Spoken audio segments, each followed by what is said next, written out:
Welcome to episode number 103 of the Marine Layer podcast. Jerry Dipoto, Justin Hollander, and Scott Servais all have expiring contracts this season. What does that mean for the Mariners? And close out the show with Speak Your Mind. This show is brought to you by our friends over at Pagotch's Pub 85. It's in Kirkland. You guys hear us talk about it. We're going to continue to do so. It's our favorite place to go hang out. They've got awesome food, great drinks, 22 TVs to watch games. They got a pool table. They got a darts board. You want to go have an awesome time with your friends, head over there. And if you want to go during happy hour, they've got some great drink specials. They are Monday through Friday from 2 to 6 p.m. It's $3 domestic beers, $4 Manny's Blue Moons, $4 Mac and Jacks, $4 Wells, and $4 house wines. Get all that. Go hang out with your friends over at Pagotch's Pub 85 in Kirkland. Before we start the show, here's your reminder. Download our episodes. Rate and review 5 stars if you're listening. You're doing us a big favor if you do. Like, comment, subscribe on YouTube where the video podcast is, and then check us out on social media. We're on Instagram, TikTok, Twitter, and YouTube Shorts at Marine Layer Pod.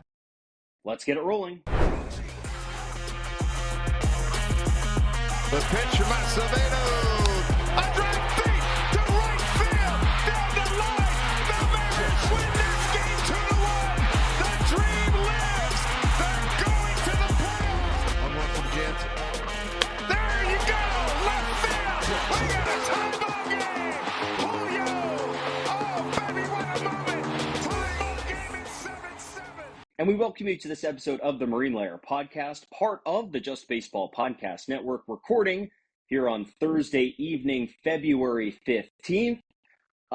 Interesting setup we have here, pal. For the first time, I'm at a different setup at home, but we will make good of it. It has been an interesting night of recording, but for the Mariners, it has been almost as much of a wait and see, just like we waited and seed through the beginning of this episode. I think they're still in on Matt Chapman, according to Ryan Davis. He was on Brock and Salk this morning and said they're keeping tabs. Yeah, they are. And for those watching on YouTube wondering what's going on with us, yeah, TJ's had a couple of computer problems. We tried to record a couple times. We restarted a couple times. So this was our best solution for this episode. So just bear with us through it. We know you guys can still see us and still hear us, which is the important thing. Anyway, Matt Chapman. Are we fired up about this? Like hearing today that the Mariners are internally having discussions still about signing Matt Chapman? I'm down. Think of it this way. Look at the Mariners infield right now, and you have a platinum-gloved Matt Chapman, and you look at the rest of the Mariners defense. Is there another plus defender on that infield right now? Not really. JP hasn't played great defense the last couple of years. Polanco's not a great defender. Arias isn't a great defender. So when you talk about a team that has a lot of upside this year and there's a lot to be excited about, that should not change at all. People should be excited. But when you look at the defense, there are a couple downsides, and that's one of them, being the infield defense is not what it was in the past. I'm going to give Mike Salk a lot of credit because he's hammered this point home a couple of times, and just think of that. So JP's weakness, as we highlighted during the season, if you look on Baseball Savant, it's going to his right in the hole at shortstop. That's a dangerous spot, pull side for a right-handed hitter. Matt Chapman would help alleviate some of that, like with his range there at third base. Because I don't know if you trust Josh Rojas or Luis Urias going into that hole to sort of help out JP in that sense. Matt Chapman would make you feel more comfortable with an aging JP Crawford at shortstop. Yeah, it would. I will tell you that I feel differently just about every day about Matt Chapman. Like one day I'll wake up, I'll put my hands above my head, stretch to the left and say, yeah, Matt Chapman, he hits for a lot of power, plays good defense. His contract price is probably going down. I could buy in on this. Other days I wake up, put my hands above my head, stretch to the right and say, Matt Chapman strikes out a lot. Past April last year, his offensive season was not very good. I have my concerns. So honestly, flip a coin, and that's probably how I'm feeling about Matt Chapman on that particular day. But I will say, part of Divish's interview on Brock and Salk today was him talking about how he thinks that the market is going down for Chapman. And he was basically stating that he thinks Chapman wouldn't take a 1-year deal, but he might think about taking a 3-year deal. And if it's going to be a 3-year deal for the Mariners compared to 6 or 7 years, all of a sudden interest perks up, you've got my attention. If it's really going to be a 3-year deal, yeah, you've got my attention. I feel a little bad for Matt Chapman. It's almost bad luck. He's hit free agency at this time, right when the RSN bubble pops. And even though Matt Chapman hasn't been a truly elite baseball player since pre-pandemic in 2019, well, it doesn't mean he doesn't deserve long contracts. I mean, worse players have gotten longer contracts than the probably now 3-year deal he's going to get. But for the Mariners, that opens up a number of options. They don't have to commit to him long term, but they could also get exactly what they need, looking at their starting 9 and saying, okay, if there is still one more upgrade we can make, if we still have the ability to make one more upgrade on this roster, it's third base. And one of the big 4 free agents is a third baseman waiting to be signed and reportedly willing to take less. The dominoes don't always fall this way for the Seattle Mariners. It's kind of going that way if he ends up thinking about it. Yeah, it is.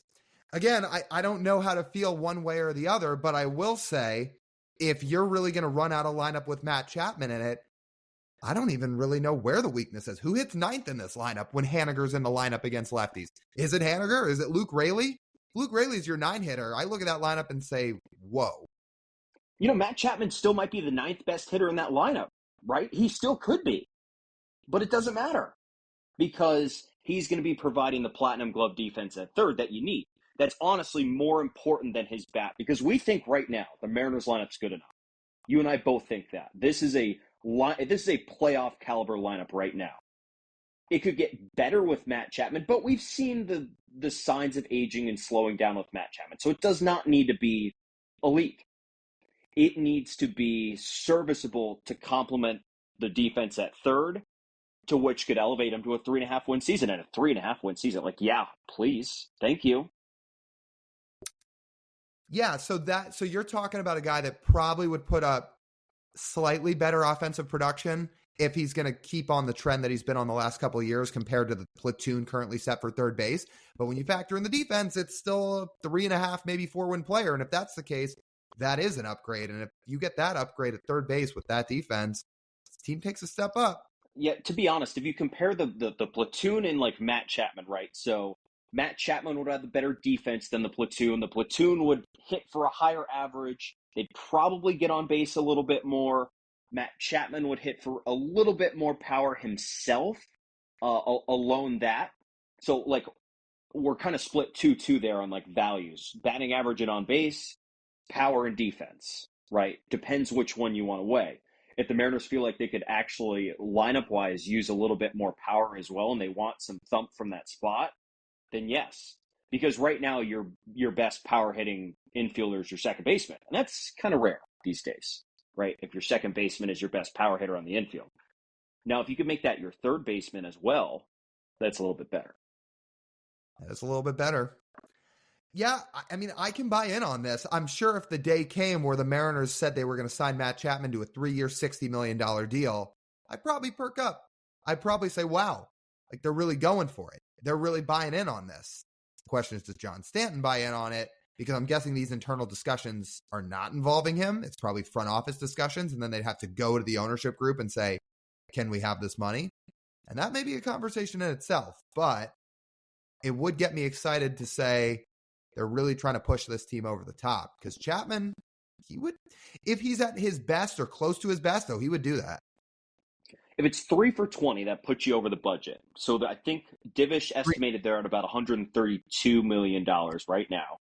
132 plus 20 more million dollars for the season's 152. They'd be over the budget. And at this point, they would not have the ability to go out and make a move at the deadline, which sucks because this would kind of smell like a 2018 season. The team would need to be good front to back without any additions in the middle. And most great teams need an addition in the middle. You're going to have to weigh, like, would that risk be worth it of not being able to add in season? Is Matt Chapman more valuable than someone you can add at the deadline? Big question to ask. It is a big question to ask. I don't know which route's better, to be honest with you, to keep some payroll and evaluate at the deadline or sign a guy that you believe could be a star on your team right now. I don't know. There there are sides to both arguments, but the fact this is being floated out there, I think it's got to make people excited. Before we chat about the lame duck status of Jerry Dipoto, Justin Hollander, and Scott Servais, let's hear a word from our friends at Simply Seattle. They're our favorite place to go if you want any Pacific Northwest themed sports gear, Seahawks, Mariners, Kraken, Sonics, Huskies. They have you covered, and we have you covered too. So if you go to simplyseattle.com, you can use our code Marine15 for 15% off your order. That's Marine15 at checkout. Only at simplyseattle.com. You get 15% off, and you have a great selection of gear to choose from. We highly recommend it. They have great stuff. Go check them out at simplyseattle.com. Well, for the third time in Jerry Dipoto's tenure as now president of baseball operations of the Seattle Mariners, wow, he's going to enter the season as a lame duck executive. Third time. Yeah, why do they keep doing this? We talk about like messing around with free agency and payroll. Why are you messing around with your president of baseball operations contract? And now Hollanders and services too, which they're important for sure. But it all starts with Jerry because everything in the baseball ops department starts with Jerry.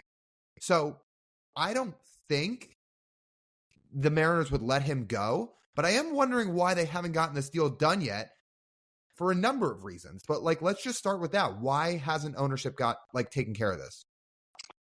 I have a thought. I'm thinking. I'm rewinding the clock back to December.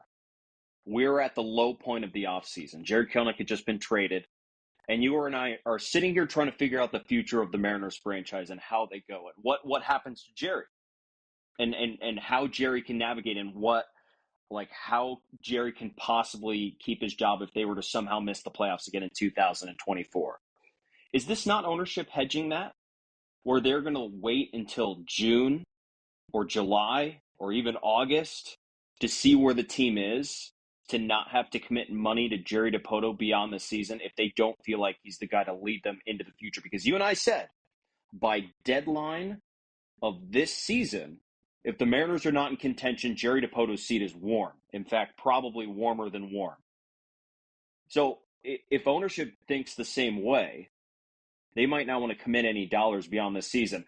Given their spending habits, that's not exactly a surprising thing, Lyle. Do they want to pay executives they don't want on the team past this season? I'm sorry, how can Jerry Dipoto's seat be warm, even if they're not in playoff contention, which I don't think that's going to be the case? Whose fault is that if they're not in playoff contention? I'll tell you whose fault it is.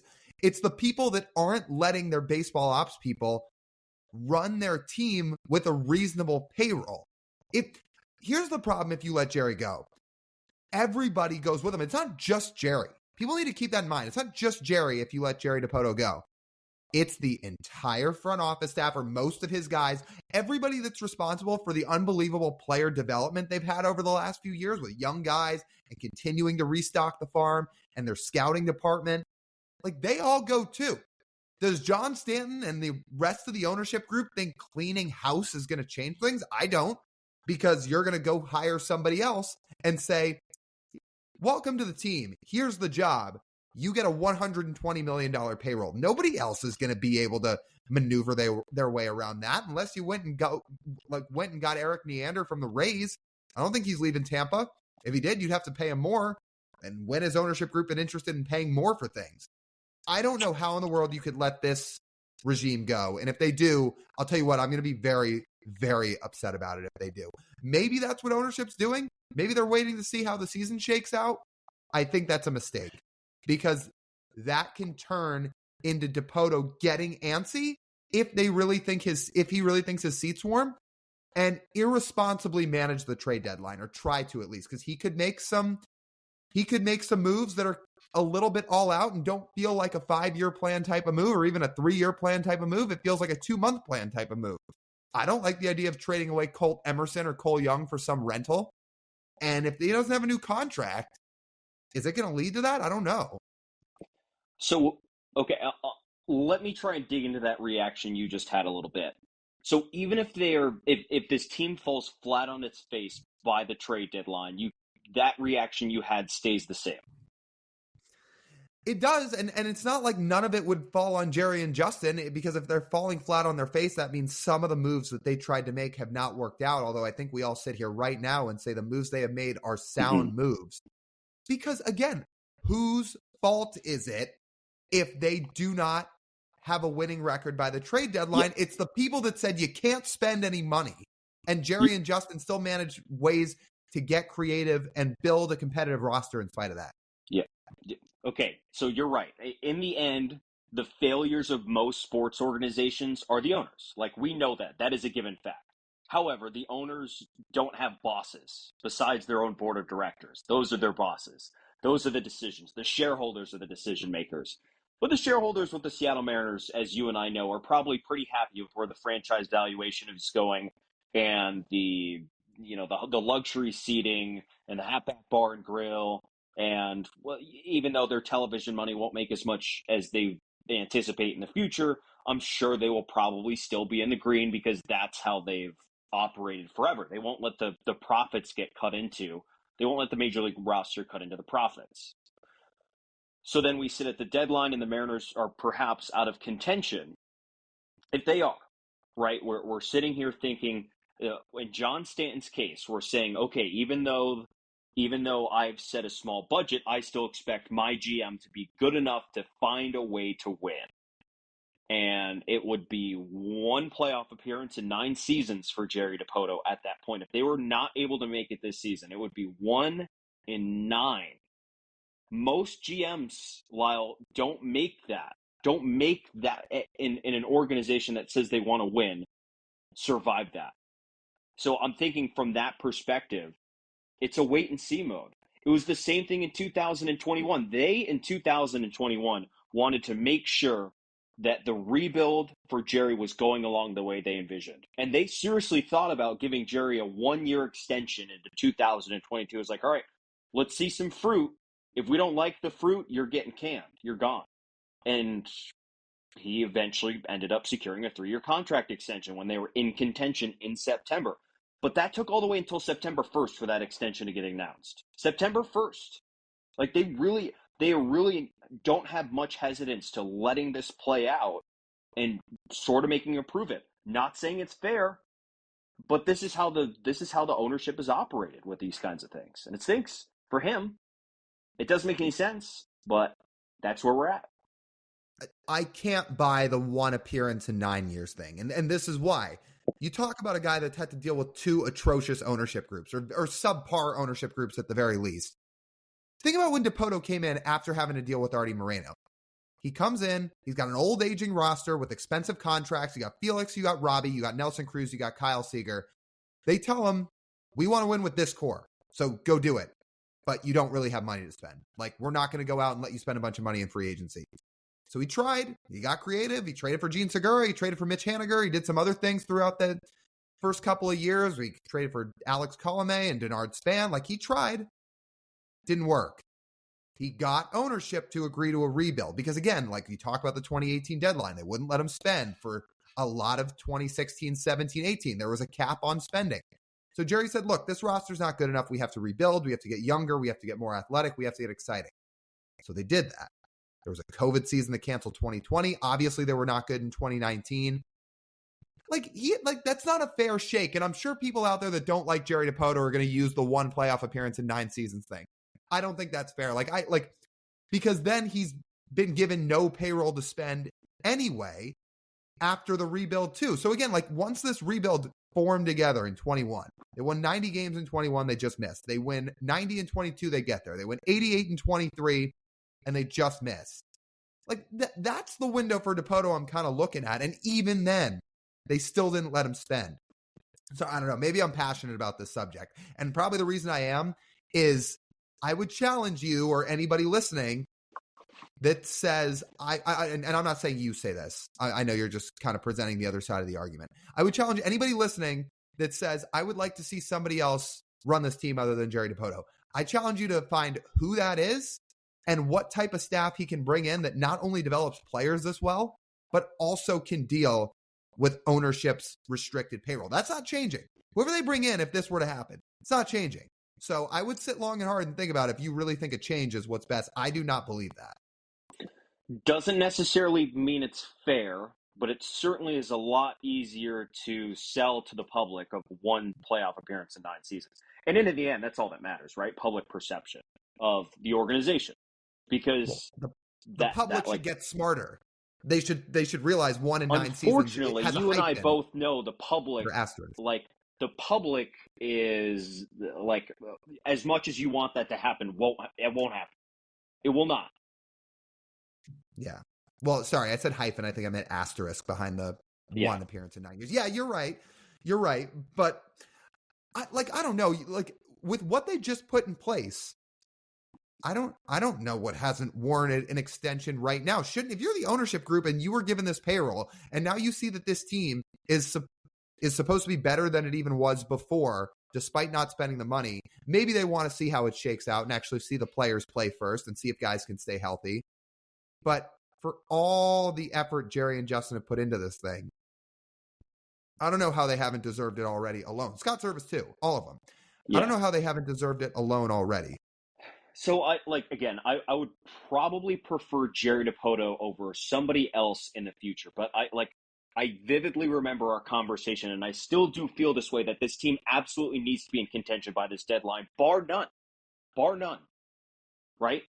For everyone to have a secure future. That needs to be the case. For there to be zero discussion about turnover, they need to be in contention. And given the uncertain financial future of this franchise, looking into the future, and they say, well, we're not totally sure Jerry's our guy. Well, there's a better way to save some money. And they've never been afraid to save some money in spots like this. I'm just telling the people right now, and I'm telling you, we are going to have a real problem if those guys do not get brought back. Look, in all likelihood, the Mariners should be in contention by the deadline. I would be shocked if they were not in contention by the deadline. That would be a failure in its own right. But if they're in contention by the deadline, like by the All-Star break, you better get this done. Because to mess around with GMs and president of baseball ops and managers' contracts, I don't love that. I really don't love that. And honestly, above all else, even past like Scott Servais' deal, Jerry's. Like, you cannot mess around with that contract. He is running the franchise in a sense. Like, he's not the owner, but he is the one who sails the ship and makes this thing go. So to have uncertainty with the captain of your ship, I don't love that. I don't love it at all. And I would think if you're Jerry, he probably can't be too happy about it either. He's probably looking at this ownership group saying, look at the way you handcuffed me. Look at what I did as a result. Now, where's my reward? That's what I'd be saying. Just remember that as we wrap up this segment, remember how you are now asking the Mariners to make a sound, logical decision. Just remember that. I am, yes. We've also asked them to make the logical decision of spending fair money on a competitive team, and they haven't done that. Yeah, so I don't know. I guess this is a subject I'm passionate about because, and part of it's probably PTSD from all the days growing up of dealing with Bill Bavasi and Jack Z. I do not, under any circumstance, want to go back to that. You can be frustrated when the Mariners lose. You can be frustrated if they miss the playoffs. You can be frustrated if this front office makes moves that maybe you don't agree with. Whatever those feelings are, I have had a hell of a lot more fun with Jerry Dipoto and crew at the helm of this team than I used to with Jack Z and Bill Bavasi. I do not want to go back to those days. I don't want to think about hiring a GM who could put us back in those days. No, I'm good. So for me, it's Jerry. I concur with that. I concur. Yeah. I'm having more fun. Yes. And look, the truth is this has happened multiple times, like you said, and they got it done late. Maybe one way or another, that's what's going to happen anyway, is come the summertime or August, August is still summer, early September. Maybe that's what happens. Maybe there's a press release that says, hey, we just extended Dipoto, we extended Hollander, we extended Scott Servais. That'd be great. That'd be great.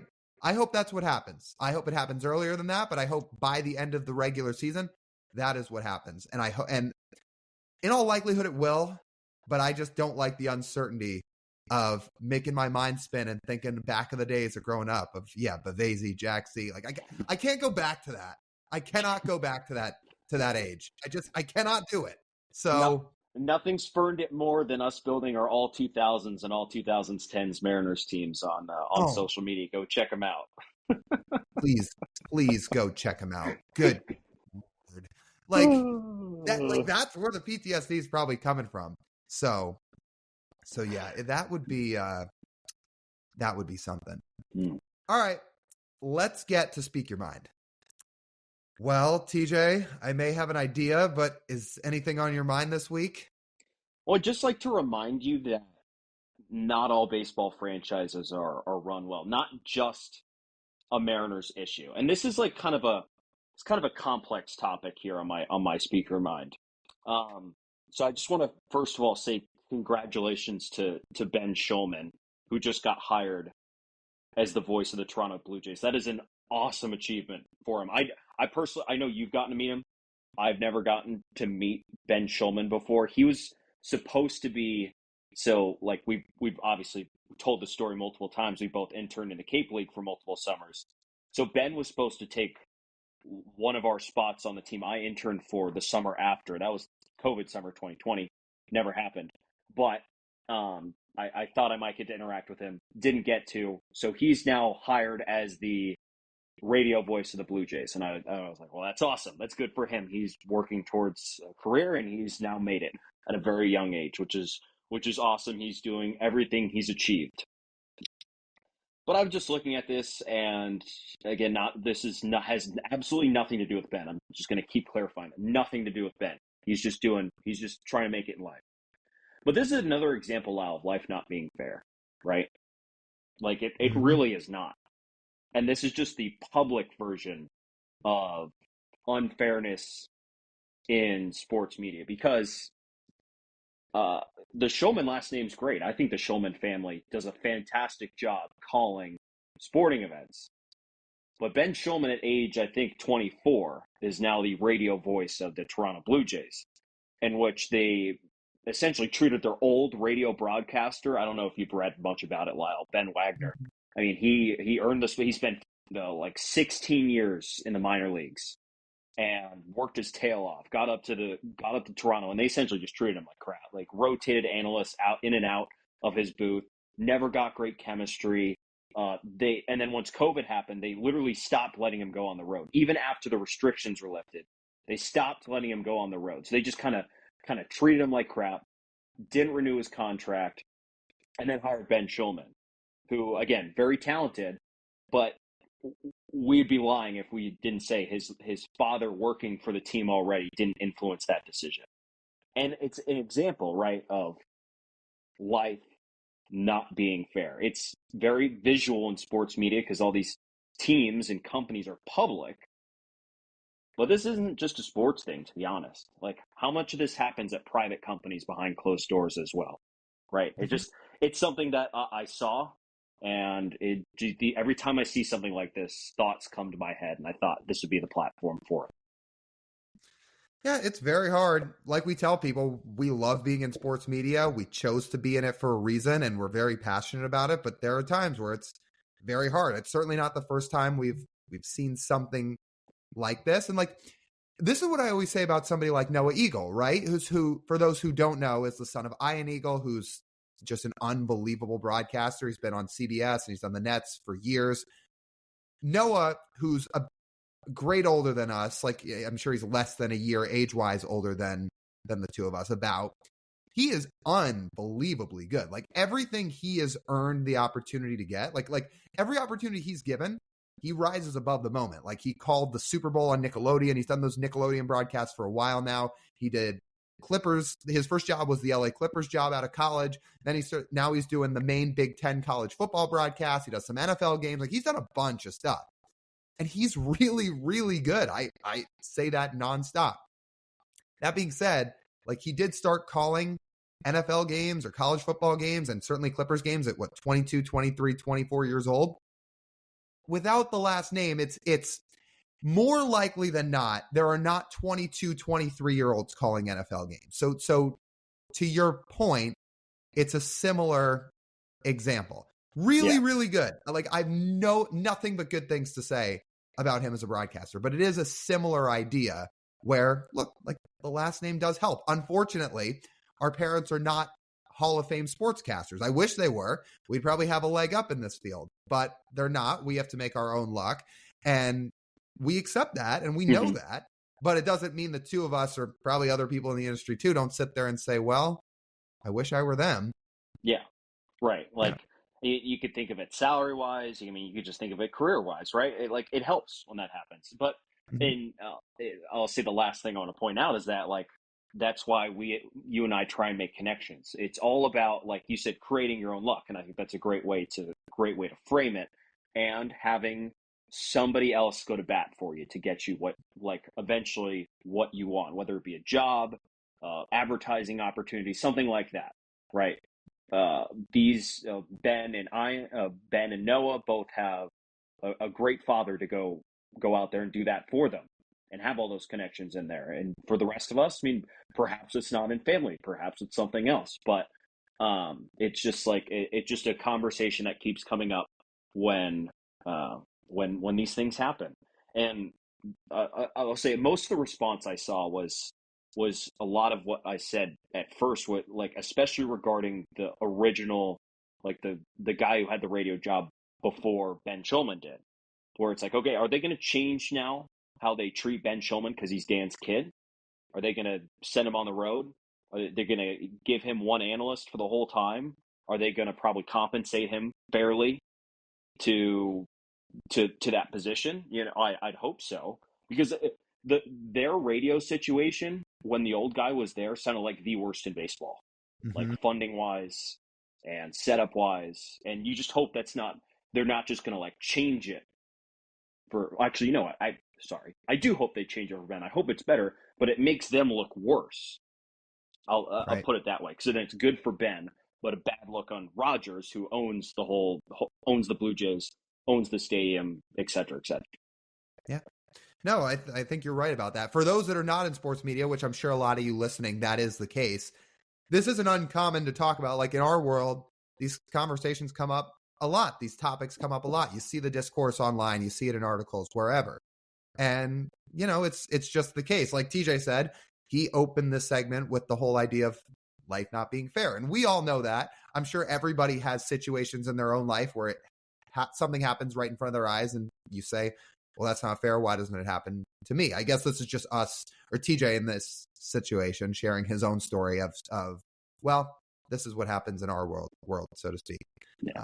Look, I really enjoy being in New York City. Like we've talked about, like for the couple months I've been here and will be here, I've really enjoyed it. But also, if I didn't have to kind of pick up on a whim and spend a couple months out here because somebody, you know, had a family connection or something, like a job lined up for me anyway, like obviously I would have done that instead, rather than, you know, kind of doing something that's on a whim and trying to make your own luck if you had your own luck already. So like, you know, that's all. Like obviously, like TJ said, like I've gotten to know Ben. I think he's a very good broadcaster, super nice, by the way, and like really passionate about baseball. I'm sure Blue Jays fans are going to really like listening to him, and they should.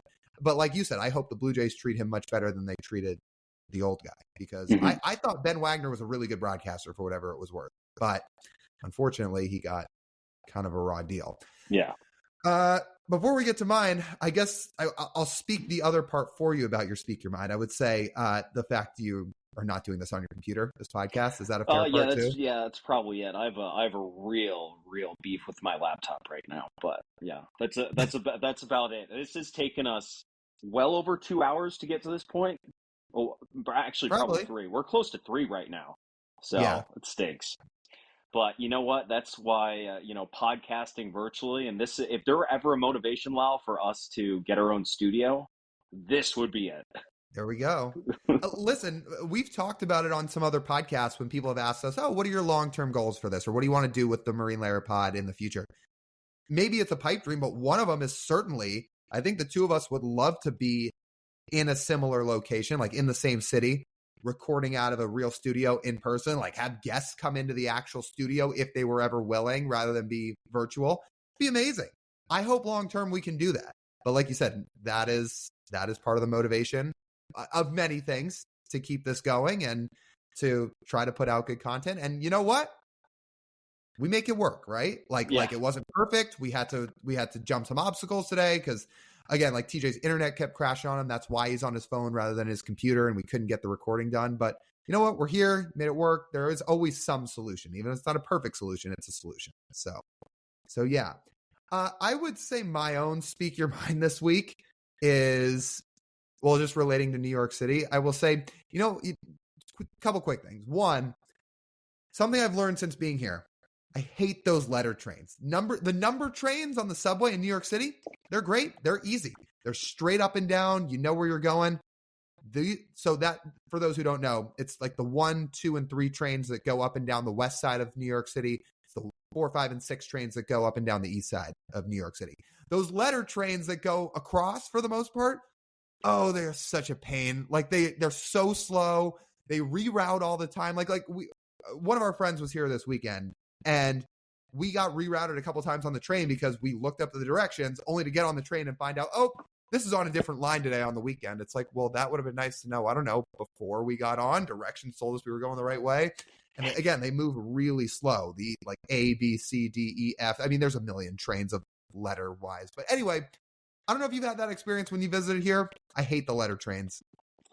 I don't know if I had a notorious difference between the letter and the number trains. I know there is some organization to the chaos. I don't know that though for the letter trains. No, there is organization to it, but I will say I have had way less problems with the number trains than the letter trains. And my parents, who are from New York and spend time in the city, they were telling me the same thing. It's like, yeah, the number trains are easier than the letter trains. Yeah, the subway makes more sense going the length of Manhattan rather than the width, because obviously since it's longer, it makes more sense for trains to go that way. So when they don't, it is what it is. I usually like to think of myself as a good directional person, especially in an environment like that. So I'll say I probably don't have as much of a problem as you do. So, and I don't. That's not even trying to boast. It's just like my brother instilled that in me. He has always been very good at that kind of thing, and I've made sure that I've caught up as much as I could. All right. I mean, listen, I've actually gotten the train system down decently well. I was so worried forever. I was like, I'm never going to figure this out. At least with the number trains, like I've gotten pretty good at it. I'm actually giving myself a pat on the back. I've impressed myself, and even a few of the letter trains too. But I don't know how any person figures out, oh, at this time of this day, this letter train's running on a different line on a whim. Now we just have to reroute. That's what was the pain. There must be a Twitter account or something that tells you that. So, like, if you lived there for multiple years, I think you would have it. You wouldn't even need to look up directions. You'd have it down. That's probably true. The last thing I'll say before we wrap up the show is there any like hip hop music I feel like I'm missing lately? I was thinking about this the other day. I feel like I haven't sat and listened to any albums as of late for the most part. And I was like, is there just not a lot of music coming out that we like to listen to right now? Or am I missing things? Because I feel like I used to be very on top of music. Like I listened to some of Kid Cudi's new album a few weeks ago, but I don't feel like there's been that many albums coming out. So you make a good point, because like I have one big playlist that most of my music sits in. I haven't added to it in a while. Like I really haven't. And that's probably lazy on my part, but also like I think for me on my end with that, I don't listen to quite as much hip hop anymore. It's a little more balanced. But yeah, it's like, well, when was the last Uzi album? When was the last Travis Scott dropped his album in the summer. Otherwise it's like the Migos don't drop music anymore, at least for me, thinking of that way. Young Thug, is he in prison? I think he's in prison, right? So it's kind of hard for him to drop music, and like thinking like Don Toliver is going to release some music here soon, so that'll be good. But for the most part, yeah, I think this, Lyle, you know what I think this is? I think this is a call for us needing new favorite artists. Maybe not favorite, but new artists to listen to. Yeah, that's probably right. And there's a couple accounts out there on Twitter that post when new albums come out or new songs come out. And I used to be very on top of it, like especially over the pandemic. Maybe that's because I had less to do. When new hip hop music in general has come out, I'd go through and listen to a lot of it that they'd post and say like, oh, go listen to this. And I was on top of things. So like I've been less on top of it, I don't know, over the last few months or so. And maybe that's because we've been busy with stuff. But yeah, I do want to make that a point to like, I need new music. So I want to go listen to new music. Yeah, some new hip hop artists will be good. But honestly, just new good music. I've really it's all part of growing up, really. I know. Like, you have an evolved music taste. Like, I listen, like, hip hop isn't even like the majority of what I listen to anymore. It's really like, it is really diverse. It depends what I'm doing. It really depends what I'm doing. And that's what I listen to. Now, what are you listening to? I didn't know that. Oh, I don't, dude. I like listening to like Coldplay when I'm cooking. I think it's good. Oh, I like yeah, Like they're good. Coldplay's a good. It's a good like a good house like a slightly elevated house music, really. Hmm. But if I'm like Yeah. cleaning, then I listen to like actual house music because then Hmm. it just blasts in the background while I clean or something Oh, like that. Or if I'm sitting here at my desk working, I'll play some like what are the like relaxing mixes on Spotify, and it's just like background like soft like music. So I don't want to listen to like Travis Scott when I'm trying to just sure. relax and work. No, that makes sense. Yeah, I like Coldplay too. I guess I didn't know you listen to them. Well, that's why we do Speak Your Mind, people. I learned something new about TJ sitting right here along with the rest of you. So there we go. In conclusion, I think at least me, I need to branch out my music, and maybe the both of us do. But yeah. All right. After a little bit of a hectic day of recording, but that is okay. That'll just about wrap it up for this edition of the Marine Layer podcast. You guys know the drill. You want to listen to the full form podcast, you can do so wherever you get your audio pods. Make sure to download the episodes, leave us a 5-star review, rate and review, leave a written review. All of it helps us out big time. Like, comment, subscribe on YouTube, and check us out on social media. We're on Instagram, TikTok, Twitter, and YouTube Shorts at Marine Layer Pod. That's TJ. I'm Lyle. As always, we thank you guys for tuning in. We'll talk to you soon.